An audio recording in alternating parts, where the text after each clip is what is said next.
Rorschach എന്ന hit ചിത്രത്തിന് ശേഷം സംവിധായകൻ നിസാം ബഷീർ ഒരുക്കിയ ഐ നോബഡി തിയേറ്ററുകളിൽ എത്തിയിരിക്കുകയാണ്.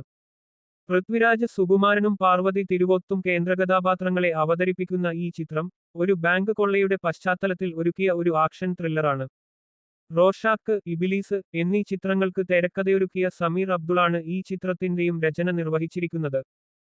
സാധാരണക്കാരനായ ഒരു മനുഷ്യൻ അപ്രതീക്ഷിതമായി ഒരു വലിയ പ്രതിസന്ധിയിൽ അകപ്പെടുന്നതും തുടർന്നുണ്ടാകുന്ന പ്രശ്നങ്ങളും അയാളുടെ അതിജീവനവുമൊക്കെയാണ് ചിത്രം ചർച്ച ചെയ്യുന്നത്. പൃഥ്വിരാജ് പ്രൊഡക്ഷൻസിന്റെയും E4 എക്സ്പെരിമെന്റസിന്റെയും ബാനറിൽ സുപ്രിയ മേനോൻ, മുകേഷ് ആർ. മേത്ത, CV സാരഥി എന്നിവർ ചേർന്നാണ് ചിത്രം നിർമ്മിച്ചിരിക്കുന്നത്. വളരെ ആകർഷകവും ഉദ്വേഗഭരിതവുമായ ഒരു പ്രിമൈസിൽ നിന്നാണ് സിനിമ അതിന്റെ കഥ പറഞ്ഞുതുടങ്ങുന്നത്.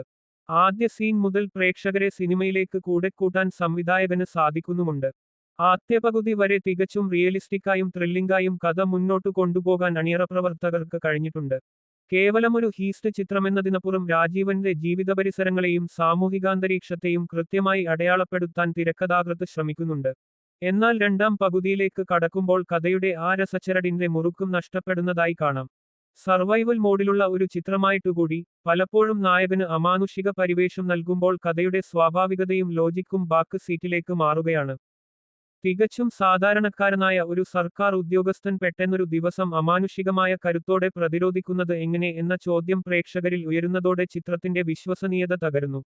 അനാവശ്യമായ ഹീറോയിസത്തിലേക്ക് വഴിമാറാതെ കുറച്ചുകൂടി റിയലിസ്റ്റിക് ഗ്രൗണ്ടിൽ നിന്നുകൊണ്ട് കഥ പറഞ്ഞിരുന്നെങ്കിൽ ചിത്രത്തിന് ഇതിലും മികച്ചൊരു സിനിമാനുഭവം സമ്മാനിക്കാൻ സാധിക്കുമായിരുന്നു.